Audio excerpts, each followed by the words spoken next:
Okay, everyone. So thank you so much for joining me today. I've got Lindsey Leigh Hobson from the Learning and Development Collective. Lindsey elevates emerging leaders and is often found speaking in the Metaverse. She is the founder of the Learning and Development Collective. Welcome, Lindsey. Thank you, Sarah. So excited to be here. Thank you for joining me. Look, I've loved to learn more about, the Metaverse and the Learning and Development Collective. Do you want to explain that a little bit more and how did you come up with that? Yeah, so it evolved very slowly. Well, I say very slowly, but it was over about a year, which depends on perspective. Based off the conversations I was having with L&D professionals for me as a trainer of emerging leaders, especially during the pandemic, they were asking me loads of questions like, who do you know that's working through this program that's also in learning and development, and what are other L&D professionals doing, and what's the situation out there for everybody else? And I went, oh gosh, I can play Chinese whispers and give you parts of conversations I've been hearing as I've understood them, or I could get you all in one room and you can all support each other and talk directly to each other. Would that be useful? And the answer was yes. So a couple of weeks later, we had our first learning and development forum. We had about 12 people there, I think. And they just peer supported each other and looked after each other and helped each other and shared so many resources. And do you want to do this again? And they said yes. And long story short, one of the things that forum group wanted as the group grew, and so now over 300 members, was to do a conference. And they also wanted to do a conference in the Metaverse because a lot of them hadn't been in the Metaverse. And when they said that to me in the forum session, I went, sure, let's do that. And in my head, I'm thinking, oh gosh, what's the Metaverse? Isn't that a video game? So in that 6-week period, we got a whole conference off the ground and we had 120 L&D professionals there. It was so well that the USA L&D professionals in the forum wanted to do one too. So we did a second one, and now we run a whole career development program in the Metaverse, and that's based off what our members have asked for. Fantastic. Wow. So Metaverse. So I guess there's two things I want to really cover on that. So tell us a little bit about it. Like, obviously we hear about it.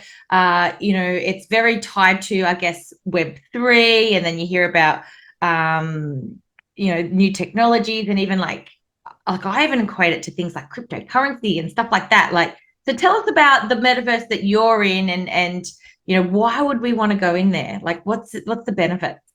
100%. And a lot of the things you referenced just then are the absolute extremes of the Metaverse, which is always what gets talked about in the media, right? Right. The Metaverse essence is just an alternative platform. It's a different use case to Zoom or Housepace or Microsoft Teams or Kujabi or whatever that one, Mighty Networks, all those sorts of things. It's a completely different platform to that. So it's got its pros and cons depending on which supplier you choose, which is another way of saying which Metaverse you choose to enter.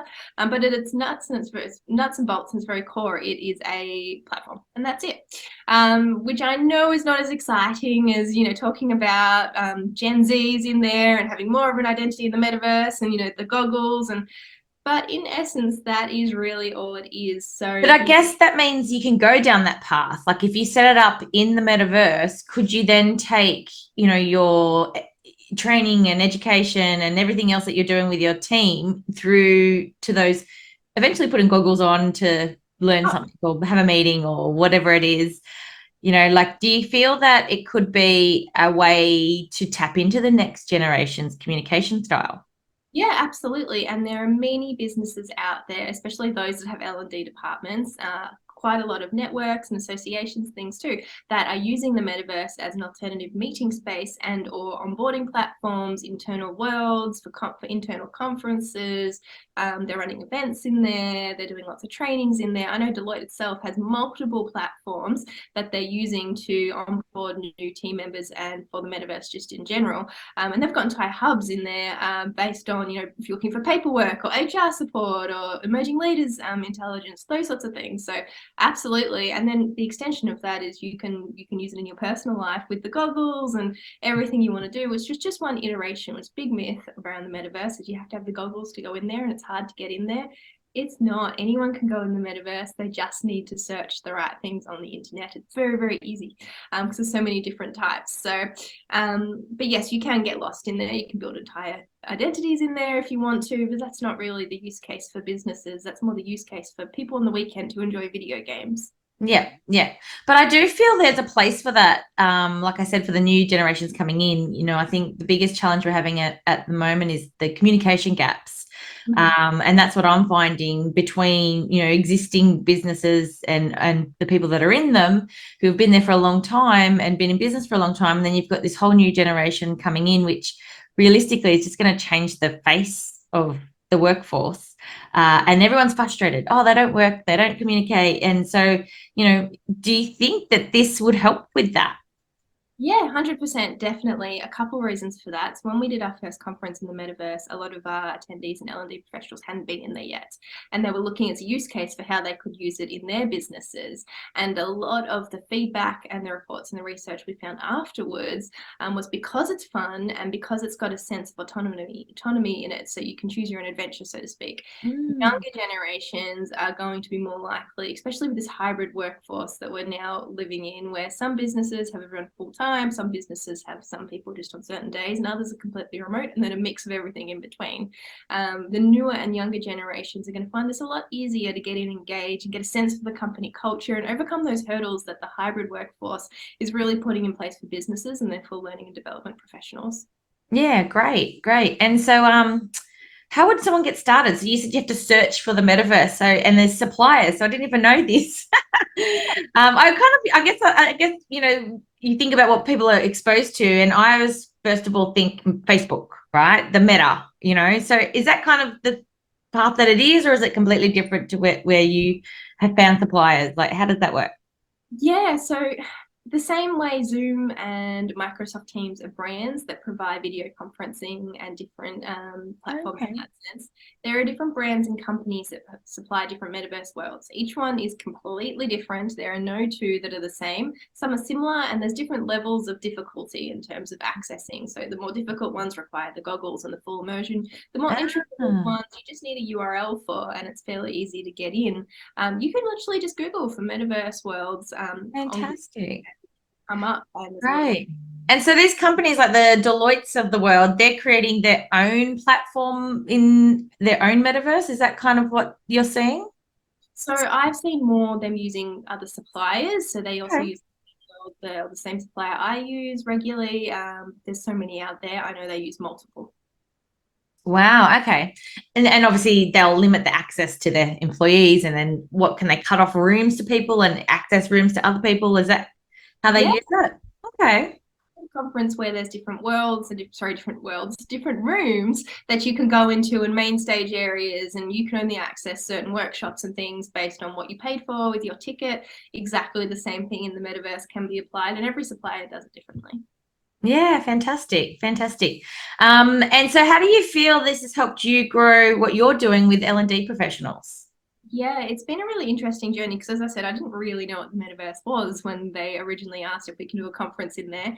But through having to go through that experience or choosing to go through that experience and creating that first conference, and then helping so many of our members actually implement it in their business, and then going into MC or host their events and things, you become a little bit more well versed in what's happening in that world purely because you're in it all the time and living it all the time. So it's changed my business in the sense that I'm now a supporter call for a lot of people when it comes to that, whether that's speakers and MCs and events professionals, right the way through to learning and development professionals, anyone who runs events and trainings in or at all that can be interested in the metaverse. So it's changed in that sense because that was definitely not the case at the start of last year, 12 months ago. It was not something that I knew anything about and not something that people ever asked me for. So yeah. Oh, that's awesome. And so you said for speakers as well. So tell us a little bit about that side of what you're doing. And I know it's a little bit outside probably the L&Ds, but what does that look like? Yeah, so I play a really big role in the events world as well with the metaverse. It's just not as something as publicized. So yes, speakers, event organizers, conferences, PCOs, they're all starting to go in there as well. Any speaker who offers training and facilitation for corporate associations, government bodies, definitely should be looking into the metaverse because it's something they are adopting on a regular basis, more and more. And it's just a matter of time. It is already happening, but it's just a matter of time where it becomes part of the normal conversation, like hybrid events, whether you can get the gig or not at a particular event. They're very soon going to be asking for that as just a standard practice. I foresee that within the next 1 to 2 years. So definitely something speakers and MCs, entertainers should be up on. They don't need their own worlds or anything like that unless they wanted to sort of niche in that way. But knowing what's out there and at least being able to hold the conversation with your potential clients and your actual clients will be a game changer in the next little while. So is there anywhere someone can go just to suss it out and feel it around and see if it's for them? Yeah, absolutely. So I use a supplier regularly called Topia. So topia.io is their website. And they've got lots of public worlds, but they've got different suppliers, which is similar and low bar for entry. And what that means is, and the reason I chose these sorts of metaverse worlds is because if you're looking at a giant team base or a giant event from all around the world, and these people have to access the metaverse by themselves in their homes, and most people still haven't been in there before. So if they have to be in that scenario, you need to choose a platform which is not only going to be easy for them to go in, but also easy for you to support them with too, because it's not just a new experience, it's also an emotional, mental thing too, because it's brand new, right? It feels like a bit of a risk, feels a bit scary.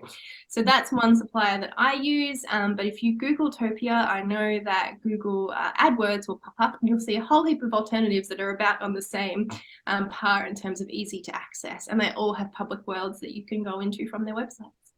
Fantastic. Well, that sounds really interesting. And then what was I gonna ask you? Sorry. It's like my brain's going, I could go here, I want to go here, I want to ask all about this, I want to know about this. Maybe we should do it like a live viewing of it all. Yeah, look, I think just I guess it's another way of doing business, really, isn't it? Yeah, absolutely. 100%. It's just another tool in the toolkit for learning and developing. Yeah, I remember what I wanted to ask. I wanted to ask, what do you think is the next level? Like, where is this going to go? Yeah, it's a big question, and it's a question that I find really tricky to answer because I'm definitely not a futurist. I'm very much an in-the-moment type of gal. So I see bigger and better requirements in those really easy to enter metaverse worlds. So I see it being quite a commonly adopted workspace, just like Housepace and Kajabi and those sorts of things. And Kahoots, Mentimeter, I see it being an alternative, not a direct alternative, I should say, tool, but one that's very commonly used. And I see the ability for people who are in there to be bigger and better. Because at the moment, yes, it's amazing. You can do lots of different things, but each metaverse world definitely has its limitations. And I think that will change as they niche down into their niche audiences too, because they're just getting started. Remember, a lot of these businesses, startups, or in their first 2 to 3 years, and so they're figuring out what they're doing too. So I do see this playing a really major role for everyone in the events and L&D profession, but in terms of where that's going to be in 3 years. Oh, here's what I don't see it being: the goggles. Word on the street is that is something that cannot become a standard practice for multiple reasons. But do you remember, the stories of, I'm too young, but and Sarah, you're too young, but when computers were first built and they took up an entire room and they cost like an arm and a leg, and it just wasn't justifiable for the average person. And now we all have them. Yeah. So the goggles are the equivalent of that. It's not something that is going to be easily adopted because it's huge and it's bulky and it's hard to use. And if you get vertigo, and I get vertigo, so goggles are tricky. I see that being something that's faded out or phased out really quickly. Or they'll become glasses. Glasses is awesome. They do it in the movies. No, that's actually, the glasses exist already. All right. It's contact lenses. All right. So it's already around. The issue now is getting the elements to build enough of them to be distributed regularly, but the want is there to adopt. If you're ever in an event and you bring up the contact lens, you'll find most people in the room are like, yeah, I would give that a go. So it's definitely, the want is there. It's just the supply, the supply, the availability. Yeah, and I guess the expense as well. So it's making it affordable for everybody. That's the bits they're still working out, which is why the word on the street is those big goggles are not going to be a thing for too long. They'll play a part, I'm sure, as all things do, but what that is, we'll just have to wait and see. Yeah. No, I definitely. Well, look, it kind of coincides with the VR and what's happening with VR, and I think the technology will definitely get better. But unfortunately, I'm not the one that's going to create any of that technology. Happy to give it a go, but I see them at events where people are standing in the middle of a square and they're doing whatever they're doing with the goggles on. I think. Yes, 100%. And so that's a really good use case for learning and development professionals, particularly. What do they call it? Emergency practices. So I know, for example, one of my members is a large restaurant, L&D professional for a large restaurant chain around the world, and they implemented the metaverse after our conference for their new managers who needed to practice things being set on fire and what to do in those scenarios, because it's much Oh, cheaper fantastic. something on fire in the metaverse than it is in real life. Yeah. So injury management, those sorts of things. So that's already being adopted. There's different levels of that, but that's definitely out there. And you'll see a lot of the futurists are just starting to talk about that in the last 2 to 3 months, but it's been happening for a bit longer than that. So Yeah, great, great. So do you think this will be coming into just the normal small businesses? Right, it's not, or is it always just going to be one of those big business sort of affordability and implementation? yeah, no, it's definitely in small business already. I know, for example, myself, I use it. I only have small business. There's a lot of small businesses that approach me because I use it, that ask for help in the events and learning and development world as well, like the independent consultants and things. It's definitely a small business thing because it's easy to do. It's not super expensive. It's fun, which is something that a lot of business owners don't get a lot of. So it's fun to together, and it's different. People are only just starting to adopt it in the small business world, so it's a big drawing card still for a lot of people. And I feel like it could help people stay engaged. And I think that's a big issue at the moment with staff and, employees, trying to keep them engaged. What else can you do? How can you get them to actually go and learn something without, pulling teeth out? Here you go. Here's something new. It's a bit more fun. 100%. Co-working spaces. So I run a private co-working space in the metaverse for our members. And the other one is what do you call it? Like networking groups. They're the thing. They're adopting it too as a different place to Zoom, because everyone's really sick of Zoom networking, especially for those national or global networking events. And I look, and I think it's what you're like what you're learning and what you adapt to as you get older. Like I was just noticing my daughter the other day, for example, for whatever reason, I end up delivering some Christmas presents for her friends, but she couldn't come, and so I actually just had her on FaceTime. And then when I got home, I said to her, "I'm so sorry you didn't get to see your friend." She goes, "But I did." And I'm Yes. like, wow, like that, that's so true to that generation, that it's as good as being live. And I think that's the biggest thing we need to kind of think about is for people that have been born with this technology in their hands, they know how to use a phone before they're 1 year old. This is the norm. Yes, 100%. And it's what you do, it's how you develop those rules around how do I know I'm connected with people? Well, what does it mean to me when I'm feeling loved? When you grow up with these technologies, you develop different synapses, different neural pathways about what it means to fulfill those needs and requirements and wants in the world. And so technology has just become a natural part of that for sure. Yeah, absolutely. Absolutely. So for those of people that are a bit scared of it, what do you say to them? Yeah, there's a lot of people a bit scared of it. It is just a platform. I wouldn't put too much emphasis on the big scary things that can happen there. We all got on Zoom, didn't we, and Microsoft Teams, and we all survived that. So give it a go. Start with those easy entry level ones. Don't be afraid about blowing things up because it just doesn't happen. There's tech teams out there to support you in most of the good worlds, even the easy to enter ones.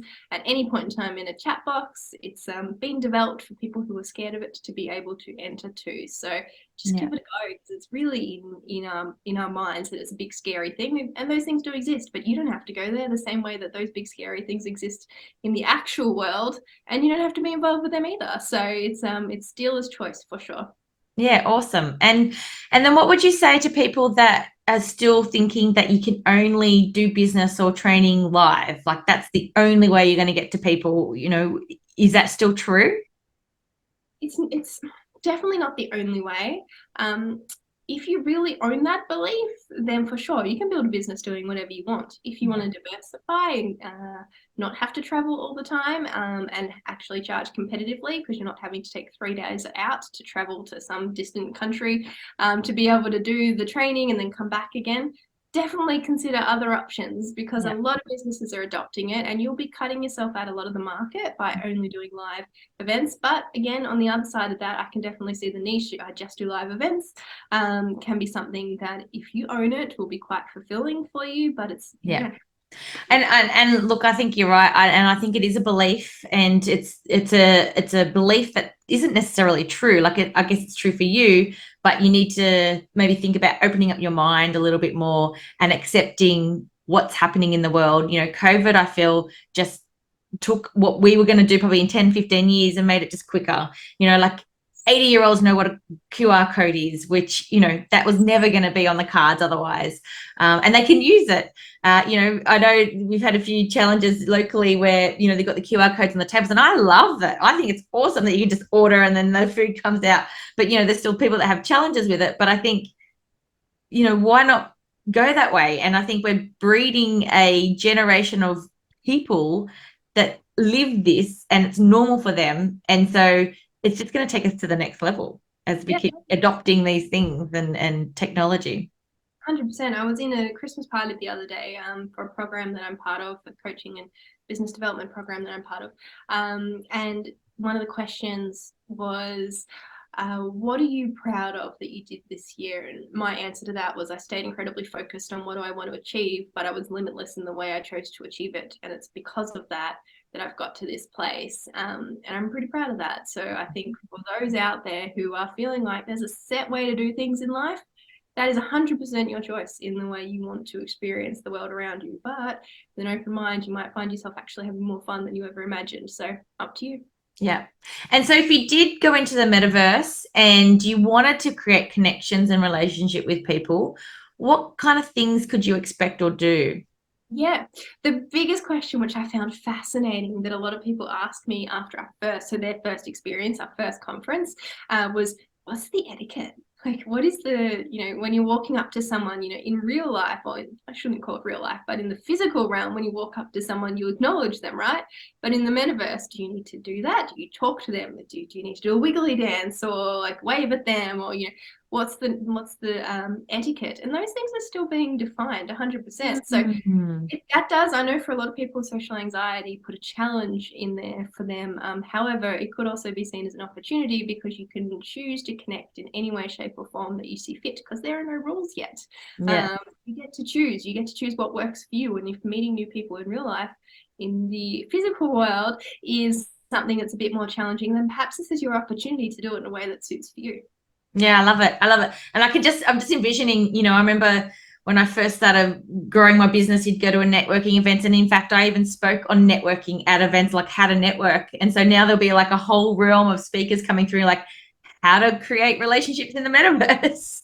Yes, 100%. I can see that happening too. That would be very entertaining. Yeah. Well, people need to be taught how to, do what they need to do. So there's opportunities. Yeah, exactly. And there's more opportunities. It's creating opportunities, isn't it? Yes, absolutely. Actually, after the first conference, before the second one, we made an etiquette sheet of things that you can or cannot do, what you can or cannot choose to do, I should say, if you are one of those people that do feel a little bit socially anxious, which was a weird experience, because if you'd asked me at the start of the year if I'd ever be putting an etiquette sheet for the metaverse together, I wouldn't have thought I would be, but here we are. That's hilarious. That's good. Okay, so what's the plan for 2023? What's new and upcoming?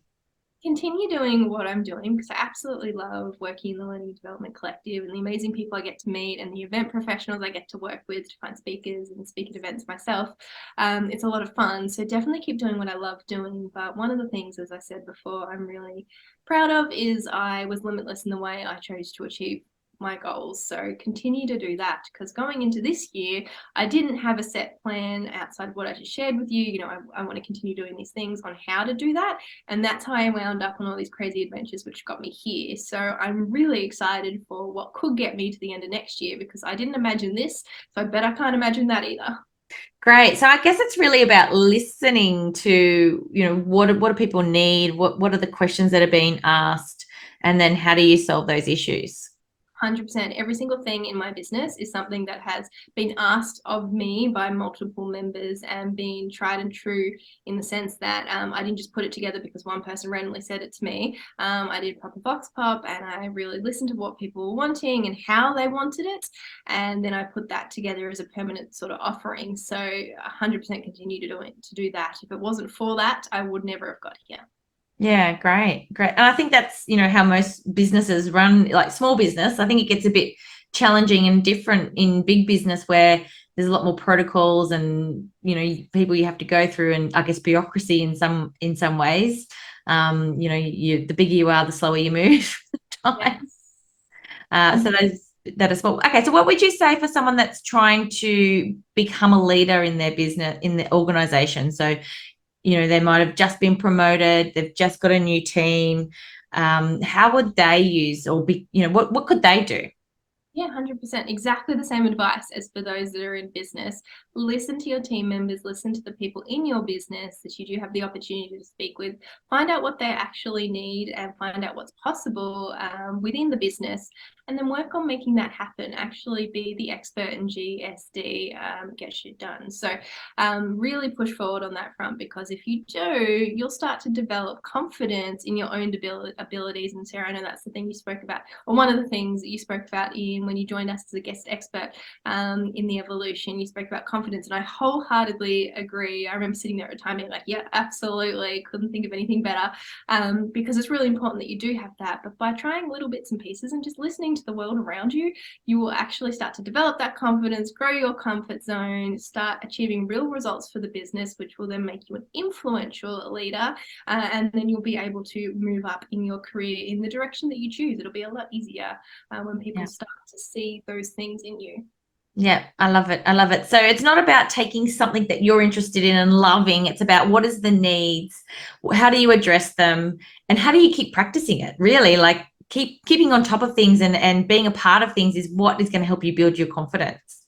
Yeah, 100%, 100%. And the best skill I developed in the last couple of years is just listening and then actioning those two. Well, they're two skills, but doing one and then the other, because if you do that, you really will become an influential person, because you'll start doing things that people care about, and then they'll want more support from you, and you'll be able to grow in that sense as a leader too. So hugely recommend. Yeah, absolutely. And I think that care about's really important. And I think that's the way that we need to connect to people. Yes, you can use the metaverse or Zoom or live events, or live training, but I just think if you don't know what people care about, I think that's the biggest thing I'm telling most of my clients and people that I work with.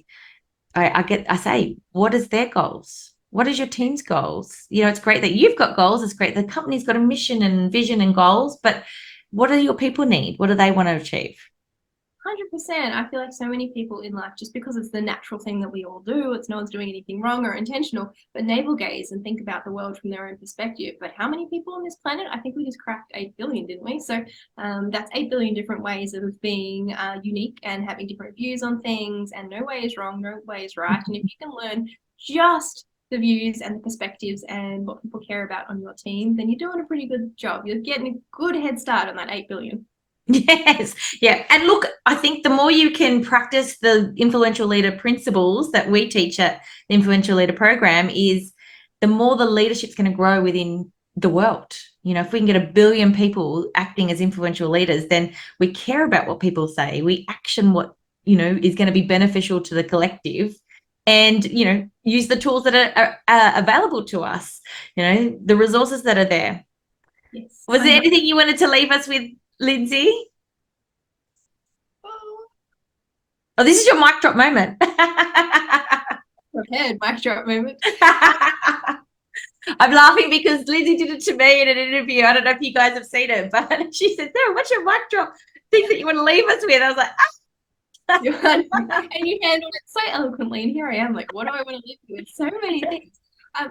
I feel like the most beneficial thing, if that's a sentence, that I'm taking into next year is the being laser focused on what you want. So if you want to get to a certain position in the company, or you want to grow in a certain way, or have a certain experience in the next 1 to 5 years, then the best way to do that is never take your eyes off the prize, but be really flexible and adaptable with how you achieve that. Because if you assume that you know the way today to get that done, then you're going to be limiting all your potential opportunities to achieve that faster, bigger, better, exceed your own expectations, purely because the version of you today doesn't know what the version of you tomorrow is going to have, which I know is a really old coaching principle, but when you really sit in it, it really can change your life. It's definitely changed mine. Amazing. You made it. That was awesome.